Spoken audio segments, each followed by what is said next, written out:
I was falsely accused by my girlfriend's son of SAing him, and now she won't accept that I don't want to be with her anymore. Posted by you/throwRayno confused. I know that's a hell of a title, but it's been a hell of a situation, and I know a friend gets great advice on here, so I've decided to see if I get the same. Basically, I, 36M, had been with my girlfriend, 29F, for over a year and a half, and things were going great. She has a son, 7M, from a previous relationship, whom I had not only met but was also fond of. I wouldn't say I was stepdad material by any means, but we had a little friendship going. The dad is in and out of prison in the kid's life, so I'm the only guy he's had who fulfills any real, decent male role model figure. Me and her were even talking about living together. A few weeks ago, I got a visit from the police, and they arrested me for SAing her son. I was bailed on the condition that I wouldn't go near them, and as a result, I was placed on gardening leave at work. Last week, I got a letter saying the case had been dropped and that I no longer had to attend my next bail hearing. That was it. I called the policeman in charge of the investigation, and at the time, he said he couldn't comment too much as there was still an active investigation, but basically, her son confessed that he had made it up and that I was innocent. To say I was mad, shocked, and confused is an understatement. A couple of days later, I had one drink too many and called her to confront her. She answered, all apologetic, and explained that her little effing nephew, 12M, I've always hated this kid whenever I met him. He's so disrespectful, always getting into trouble at school, getting into fights, etc. Did it to her son at a party they went to a few days before I was arrested. When her son confessed that someone had SA'd him, he panicked and said it was me instead of his cousin. I guess being questioned by the police scared him, so he finally told the truth. I was so disgusted that I just hung up on her and deleted my social media so I wouldn't have to have anything to do with them. She's been ringing, texting, and emailing me, saying that even though she's so sorry for putting me through all this, she can't be too sorry because she wanted to protect her son. But she really wants us to get back to where we were, and her son misses me too. He's been crying, saying he's hurt me. She said this could make us stronger and that we could have a good future together. I haven't answered at all. I have nothing to say. I'm thinking of ghosting her. I can't lie and say I don't have love for her or her son, but honestly, I'm way too hurt. I'd always know that she once thought I did something so unspeakable to her son, and I'll also never be able to forget that his lies, no matter the reason, could have wrecked my life. And I'd never want to risk running into her nephew again. I never, ever want anything to do with him again. What should I do? Reddit? Relevant comments. Commenter. Her son was actually SA'd. She could probably see the distress in him, that much was true. She probably did have doubts that it was you, but she did the right thing by letting the police handle it. If you want to come back from this, you can. Couples counseling feels like this sub always suggests that, or at least take it slow for a while. But it's okay if you don't want to. However, do have a bit of compassion. Her son was actually SA'd and was scared. He didn't make it up out of spite but panicked, knowing that blaming a family member would cause all kinds of problems. Maybe go and meet them once or write the kid a letter. What I'm thinking here is that, on top of everything, the kid is going to feel guilt about splitting you two up. Tell him you're sorry about what happened to him and that you know he was scared, that you don't blame him for what happened, but you need a fresh start. Op's response. I get where you're coming from with showing compassion, I really do, but at the same time, think about what's happened to me. The police came into my office, arrested me, handcuffed me, and led me out in front of my colleagues before forcing me into a police car. I spent 12 hours in a police cell, was interviewed multiple times, and bailed on the proviso that I don't contact her or her son. I've been put on garden leave at work, with the likelihood of being sacked for damaging the company's reputation, and I will likely struggle to get a job in my field again. My colleagues have also started removing me from social media and ghosting me. I'm not sleeping, losing weight, and having frequent anxiety attacks. I wish I could have compassion and want to see them again, but at the same time, I'm too hurt. Can Op tell/show work the case was dropped to false charges? In my work's eyes, it doesn't matter. I've got a big meeting with my manager, regional manager, HR, etc., on Monday to determine whether I have a job or not.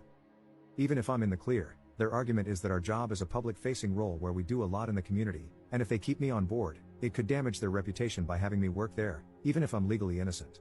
Their reputation comes first. Op gives a detailed response to a commenter. I have been wanting to reply to your post meaningfully for hours because you express things well, without calling me a monster or a horrible person like many others did, but I was so drunk when I first saw it that I thought I'd get some sleep, sober up, and come back to it with a clearer head. However, please be aware, this little guy with whom you began building a genuine and healthy relationship went through an experience that traumatizes to the core. And then, faced with immense pressure, he panicked and named you. If you walk away from this little guy with no words, no forgiveness, this will become a defining moment in his developmental mental health and affect not only his relationships moving forward but possibly his ability to function if the guilt and shame grow. This part is what's cutting me very deeply at the moment. You see, I've mentioned in another post that I sadly can't have biological kids of my own, so I had resigned myself to the fact that I'd never have a deep and meaningful relationship with a child. But then he and his mom came along, and I started to really bond with him, and he with me. I wasn't his stepfather by any means, but I did feel genuinely good things toward him and would have gladly taken on that role. But then this happened, and it has cut me to the core. Honestly, it's affected me just as badly as the professional aspect has. A lot of people have said that he lacks the intellectual capacity for reason that an adult has, and I get that in my rational brain, but my emotional side isn't quite so quick to forgive yet. As many times as I tell myself I would be open to making contact and saying I forgive him, the anger and resentment over what's happened to me, my arrest, my health issues, my relationship fading away, and what's going to happen to me in terms of my career and finances, stop me from being able to do it in an honest way. I don't think I could even lie and do it at this stage. I know I just wouldn't be able to. I can't say I'll always feel this way, maybe months or years down the line I could, but I'm not able to at this moment. Other people who have commented here have said I need to do it ASAP as it will affect his development, but they're not the ones in this situation. How else could she respond? And again, I understand that in my rational, sober mind, but the emotionally hurt part of me still feels that, regardless, her actions ruined my life. Whatever you choose, forgive the little man, and give his broken and tormented heart and mind some peace. I think I could only do that when I find some peace myself. Yes, someone pointed out that I have a fully developed, nearly 40-year-old mind, but what has happened to me will affect me for the rest of my life. If I ever get into a relationship again, I wouldn't want to be with someone who has kids because I wouldn't be able to trust them. Update 3 days later. I want to thank you all for your advice, well wishes, and criticism. This is an update on 2 fronts. Firstly, I met up with my girlfriend. She rang me, and I answered. She asked if we could meet on Sunday night. Normally, I wouldn't have answered, but because she called from a withheld number and I was pissed, I said, yeah, alright. When she came around, I was all set to go in guns blazing and tell her to F off. But when I saw her, I felt emotional and broke down. She did too. We hugged tightly, and she kept saying how awful I looked and how much weight I'd lost. She apologized repeatedly. She said she had to report me because her son seemed so distressed, and as a mother, she couldn't ignore it. But she admitted that, in hindsight, she knew I wouldn't have been capable of what he accused me of, and she hadn't been sleeping or thinking straight, knowing what I must have been going through. Apparently, once her son admitted to the police that it wasn't me but his cousin, the police got a confession out of her nephew. He said he had been SA'd himself and was only repeating what had happened to him. I couldn't just be nice and understanding. I told her I didn't give a crap. She seemed quite stunned by this, but since she could see I was really distressed, she didn't argue. Basically, she wanted to know where we go from here, saying she loved me so much and asking if I could move on from this. She also had a letter from her son. Apparently, he's been really unwell and was devastated about what he had said I did. He asked if I would read it. I don't know what happened at that moment, but I got really angry. I said I couldn't read his letter. She got pissed and said that he's only a kid, that he's been struggling so much, and asked if our relationship meant so little to me. I felt completely effing blindsided and told her it wasn't my fault that he accused me of being a PDF file. After a lot of arguing, raised voices, and hurt feelings, I agreed to take the letter but couldn't promise I'd want to reply. I mean, his accusation is likely going to ruin my career. She said she was done at this point but stressed how much she loved me and asked if I could ever forgive them. I told her I couldn't promise. She also felt awful that I was likely losing my job the next day. We hugged, kissed, and left it there. On the subject of my work, it's bittersweet. When I arrived for my meeting, I briefly saw my colleagues, and they were treating me like literal garbage. One woman, who has been like a work mom and mentor to me, instantly looked down her nose at me. I tried to talk to her, but she just walked off mid-conversation. Several others looked at me as if I were the worst human being ever. When I got into the meeting, it seemed like I was just going to be sacked and that was it. But I'm a pretty good negotiator, and I managed to fight back until they agreed I wasn't to blame at all. Basically, we worked out a deal where I resign, but they give me a great reference. They also agreed to pay me in full for September and October and give me a £1,000 car bonus so I can buy myself a car. I'm due to go in and formally accept on Thursday. It's horrible because I've had to resign after 5 weeks of hard work and training, cutting ties with a place where I really gave it my all and felt like I had a future, all because I did nothing wrong. Relevant comments.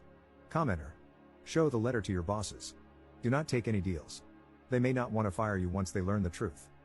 Talk to a lawyer, but if they do fire you, you may be able to sue them for defamation of character. Ops response. They've seen it, but I still got the sack. The argument I have is that even though I'm innocent, because it got out on social media, I'm bringing the company into disrepute. Even if I can stay, I don't want to work for them after the way my colleagues have treated me. Commenter's response. I think you should still consult a lawyer before signing any agreement. You did nothing at all, so how could you personally bring the company into disrepute through your inaction? You have no control over what other people say. Losing your job would also constitute financial losses, which you could sue for if you can make the case that it was a wrongful arrest. Second update 5 days later. Please, mods, I hope this is okay to do. I've had a few requests to provide a final update. In response to my last post, I basically decided I wasn't going to take it lying down and accept their proposal. I messaged my managing director ahead of time and told him I thought he should be there for the meeting. He and I always got along well. Long story short, I told him I was taking legal advice and consulting a local employment law specialist. He claimed that the regional bosses and HR had kept him in the dark. Funny, that, isn't it? And he said he was going to be in the meeting. When we got there, he was extremely apologetic and said he would deal with them personally. They all looked really sheepish. Basically, we worked out a deal. As a settlement, I received a full 5 months salary on top of my current month, a £3,000 car settlement, and my usual 5% bonus of my salary. They'll also write me a glowing personal reference. Honestly, I was considering taking legal action, but I just want this to be over, so I accept it. Hopefully, I can move on professionally. On the subject of my now ex, I decided to read the little boy's letter. It was more of a note, but it basically said, "Dear ex, I'm sorry, I love you. You're my best friend," or something like that. If I were a cold person, I wouldn't feel bad. But I'm not at all, and I hadn't had a drink for a couple of days. So I sent him a note in the post too. I basically said that I was sorry for what happened to him and hoped he could forgive himself in time. I also wished him kindness in life. I also called my now ex and told her I wanted a clean break and was ending it. She was really crying and said she was sorry. I told her I forgave her and acknowledged that she did what she had to do. She said she truly loved me and would have carried on with me if I wanted to. I ended it there. My cousin, whom I was considering staying with, is on holiday, so I've booked a 3-week trip to Inverness starting Monday, and I'm going camping. Hopefully, I can make a clean break. Third update 1 month later. Okay, so I still get so many people messaging me, asking what happened, so I thought I'd post an update here. I was going to just block her and walk away, but a commenter on my last post mentioned that she might misconstrue my taking time away as only a temporary break and think I was leaving the door open for reconciliation, which I didn't want. Despite everything that happened, I still care for her and didn't want her to suffer. I went to her house to tell her in person. I basically said that I needed to end things and cut all contact indefinitely because of everything that had happened, that I could forgive them but never forget what they did. She apologized again and said she still loves me, then asked if I loved them. I said no, and she went hysterical, so I left. I blocked her on everything, deleted my social media, and went on my holiday to Scotland. I was only supposed to be there for 3 weeks, but I ended up staying nearly 4 and just got back yesterday. A friend of mine, who knows both of us, spoke to me today and said my ex has been badmouthing me, especially on her Facebook, saying that I've abandoned her and her son, etc. I don't care, I'm looking to move anyway and start fresh, so at this stage, it doesn't bother me. Relevant comments. Commenter. She loves you so much that she's trash talking you? That's not love. Be glad you escaped with minimal damage. Ops response. I think, with all that's happened with her son's accusation, the damage is a lot bigger than most realize. I'm glad I got out before even more happened, definitely. Commenter 2. I'm glad you came out on top, and we're not reading and I know it's a bad decision, but I took her back, and we're very happy post. You overcame the truly insane roller coaster she put you through. She can talk all the crap she wants, but you're better off without her and the people gullible enough to believe a word she says. A question, though, was she a one-off lapse in judgment when picking a partner, or do you have a pattern of choosing women with similar faults in the past? Ops response. Oh, she was definitely a one-off. Before her, I'd been single for a while, and we initially had a sort of one-night stand/hookup that progressed into a relationship. I'd never dated someone with kids before, either.